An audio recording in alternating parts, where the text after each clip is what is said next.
The truth is, you're actually getting fewer clients than you would if you were to find your niche. You say, this is what I do as some form of a specialist, and you make it easy for people to go, oh, okay, what you do fits me really well. I want to hire you. Welcome once again to the Play Big Faster podcast. We are joined in this episode by Todd Howard. Todd is the founder of Grow a Niche Business, and what he does is help business owners find their unique marketing position. Todd, welcome to the podcast. Thank you very much. I'm glad to be here. So, this is very interesting. I know you've probably heard of the term jack of all trades, master of none. Yes. Okay. Yes. So, when you're thinking about niching down and making your business more profitable based on that niche, how do you help entrepreneurs find their unique marketing position? Yeah. So, one of the first things that I do when I work with people is I help them understand what a niche is. A lot of people are a little confused about a niche. They hear that the niches are in the riches. And so sometimes they think of it as a lottery ticket. If I can just get the right numbers, or if I can pick the right market or get on the right trend, then I can come out of jack of all trades status, land on a market, and my business is going to take off. It doesn't work like that. What is actually a good first step is for us to define the term niche. Niche is an old French term that was used in the 1700s to define a business that has found a place of safety. The term niche literally means to nest. It's the verb to nest. And so when you think about a niche, don't think about, I'm going to get in on something, a really fast paced market, and my business is going to take off. Think of it as a place of safety for your business. Think of it as you moving into a place where your strengths are leveraged, where people are more interested in what you do by the way in which you do it. And as a result, you move into a stronger position in the market. Once I help people understand that a niche is like building a nest around you, then they say, oh, okay, then what's the process we go through for me to move into my strongest position, to find the strongest card in my hand and play it? And that's where I start helping people figure out what that is for them. I think that is so interesting because sometimes we don't always know that we're going to be an entrepreneur. Maybe we want to grow up and be a firefighter or policeman. How did you actually become a niche expert, niche strategy expert? And what is basically your origin story? I spent a lot of time at the corporate level with positioning and product strategy. Large companies spend an enormous amount of effort positioning themselves.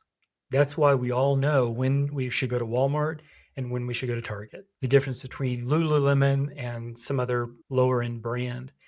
Companies go to all this effort because they know how important it is for them to figure out, what are we doing that's unique and who are we talking to? And so I spent a couple of decades working with companies at that level. And then I realized when it comes to the solopreneur and the small business owner, they don't take advantage of these same practices. They don't think about positioning themselves. They just jump into an industry, whether it's to be a financial advisor or a business coach, and they just think, I'm going to hustle. I'm going to charm people. I'm just going to just drive my business to success. And they don't realize they can take a page out of the playbook that corporate uses all the time, and they can position themselves. And so once I realized that, I left the corporate side of this, working with big companies, and I started working specifically with small companies and helping them position themselves so that people could distinguish them from everyone else the same way that we can distinguish Lululemon from everyone else. Small business owners often think about fear of missing out or just fear of leaving money on the table. What would you say to a small business owner who's afraid that if they niche down, there's going to be some of the market that they're going to leave on the table and leave money on the table? It's the number one objection that I get, or the number one fear that people have. They bring that up. They're worried that they're going to turn off a part of the market that they would otherwise get. So the first thing that I tell them is, it is a false hope to believe that everybody is going to hire you.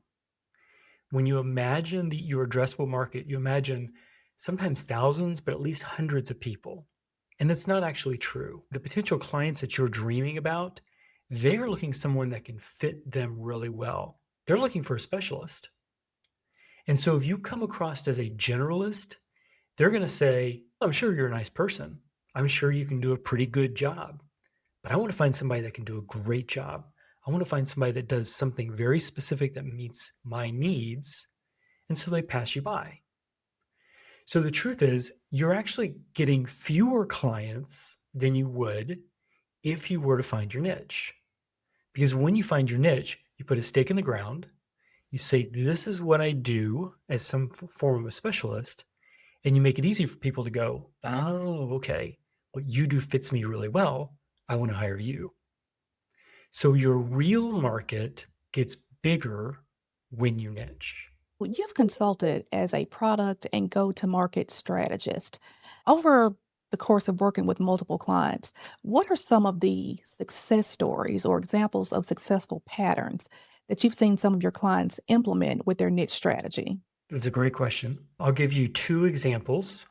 One is somebody I have not worked with, but they're very famous. And so it'll allow us to kind of explain what the process looks like. And the other is I'll talk about somebody that I've worked with. So the famous person that we all know is Simon Sinek. Simon Sinek is a leadership and development coach. Most people don't know that. Now, when they hear that, they go, okay, that makes sense. But on the surface, we don't think about Simon Sinek as a leadership and development coach. And that's because Simon Sinek has told us, instead of telling us he's a leadership and development coach, he spends all of his time telling us about his unique approach as a leadership and development coach. Simon Sinek believes that the way that you move people is to inspire them. That's what we all know about Simon Sinek. And so think about what Simon Sinek has done. He has developed a unique approach. He's still a leadership and development coach, but he's not a leadership and development coach for everyone.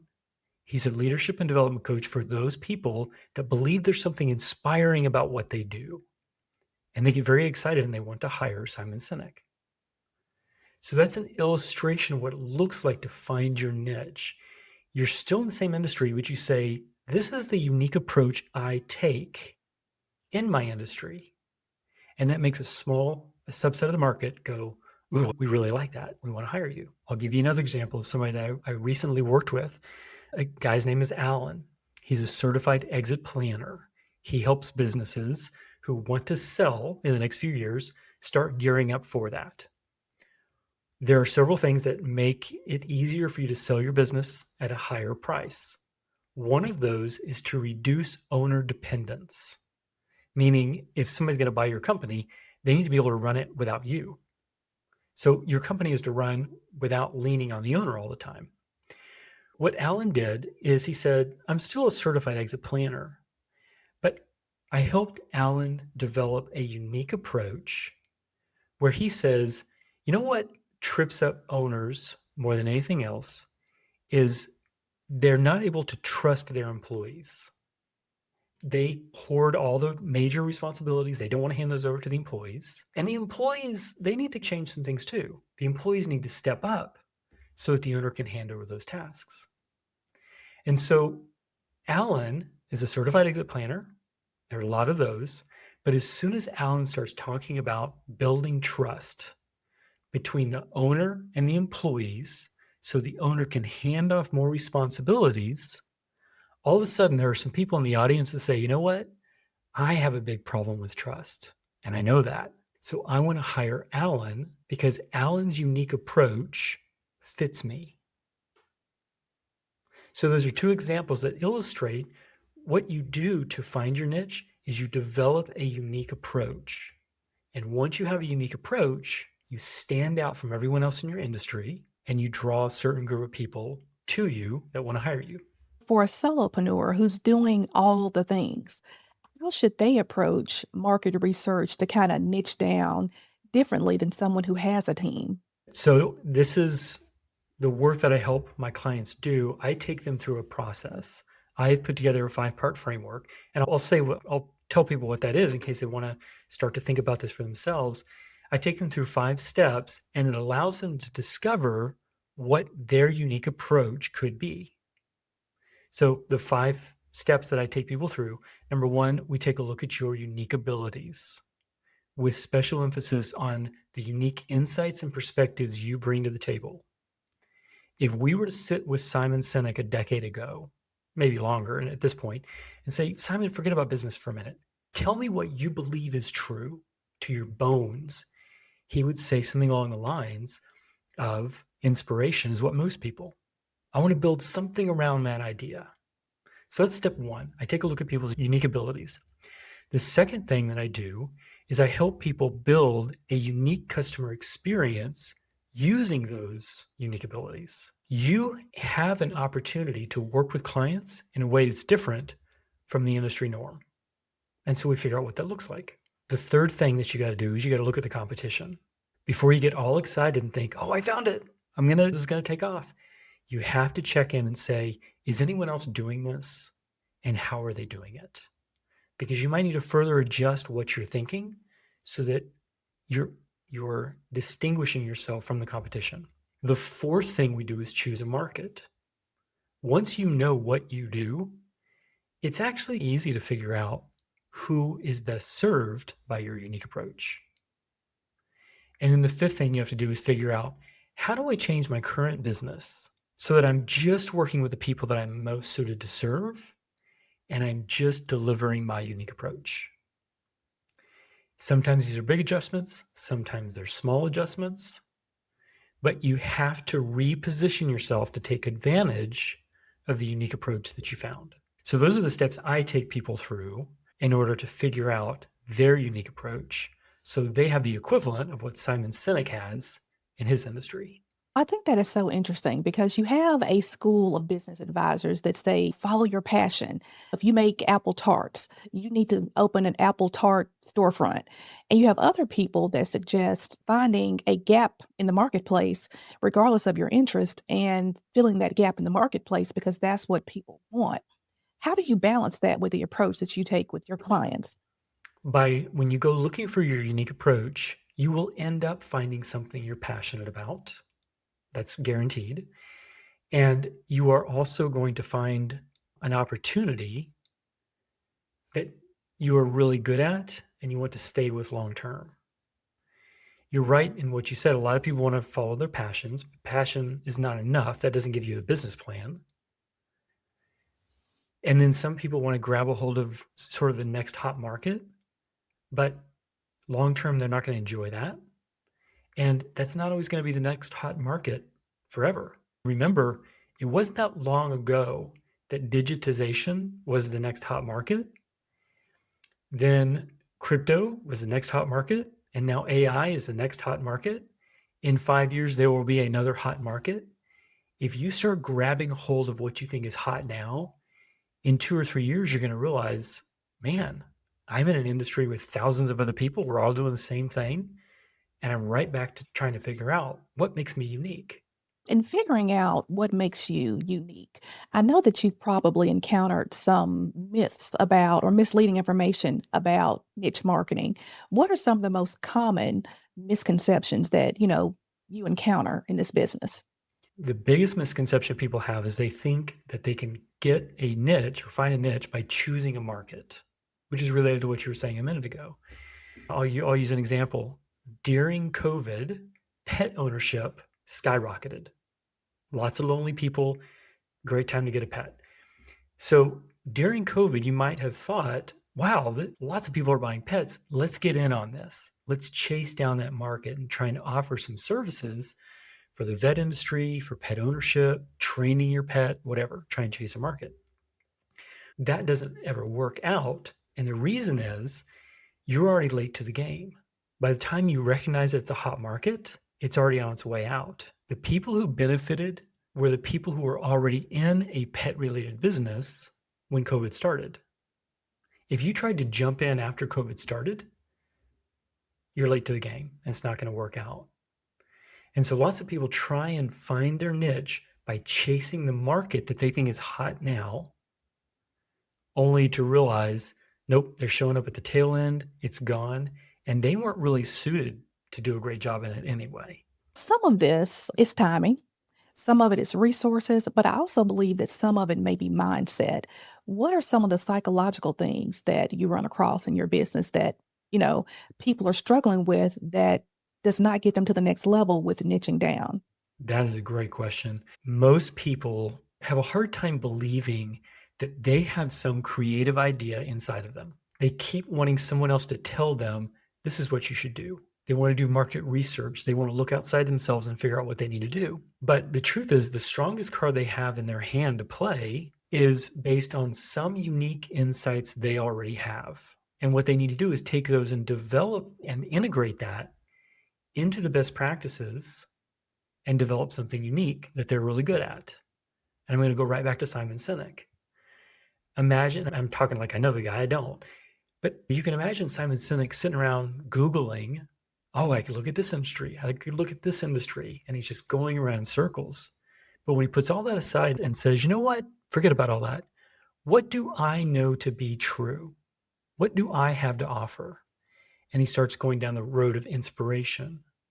All of a sudden, doors open up. And so the biggest misconception that people have is that they're going to find their niche by looking outside of themselves and evaluating markets and opportunities. That's not how you do it. What you have to believe, the mindset you have to embrace, is that within you already is a unique perspective or unique insights that you can leverage to create something that makes you stand out and makes you valuable to a subset of the market. When you're looking at it from that lens, how do I know as an entrepreneur what is a true niche versus just a target market? That's where I would recommend going through those 5 steps that I talked about. You start with your unique abilities. That's your starting point, but you have to define what the customer experience could look like. Take a look at the competition, choose your market, and then think about how you deliver it. And as you do that, you go from thinking about what's inside you to what the business will look like. It's an exercise that allows you to validate your idea. And when you go through the steps, you're no longer talking about your passion. You've built a business plan around that. That will allow you to look at it and say, that is a valid business plan. That is not a passion. It's not an idea. That is a customer experience that would work for these people. This will work. That exercise will give you the confidence you're looking for. If I'm looking to play big faster while niching down in my business, what would be your number one piece of advice that you would share with entrepreneurs on how to accomplish this? Focus on discovering a unique approach that you can take in your industry that plays into your strengths and connects you with a subset of the industry that needs it done exactly the way you can do it. Don't chase the competition. Don't chase hot markets. Figure out the unique approach you can offer people and rely on that. Todd, you also have a course that's available if someone would like to find out a little bit more about how you do this. Tell us about how to contact you offline and how to get access to your course or the training. Yeah, the course that I've put together it's a free video, and it allows you to start thinking about your unique approach in a very tangible way that you can implement immediately. You can watch this 20-minute video, think about your unique approach, and then go update a couple of parts of your website and immediately start to see that certain people are wanting to speak to you because they like your unique approach. You can find that at makeoveryourmessage.com. So that's where I would start. Makeoveryourmessage.com, 20-minute video, and just put some of these ideas in practice. See what you get. As far as learning more about me, I'd say go to growanichebusiness.com, or you can find me on LinkedIn. And there's all kinds of resources that I can provide you that will help you understand more about how this can work for you. Well, Todd, thank you so much for joining us in this episode of the podcast. It's been a lot of fun. Thank you very much. And to everyone, until next time, play big faster. Thanks for listening to this episode of the Play Big Faster podcast. Want more entrepreneurial content? I like this. Make sure to subscribe for future episodes. Already subscribed. I just clicked on it. Don't forget to like and leave a review. Share with a friend that needs this in their life. I think you need this more than I. Oh, and make sure to follow Scherrie on IG at Scherrie Speaks. And remember to play big faster.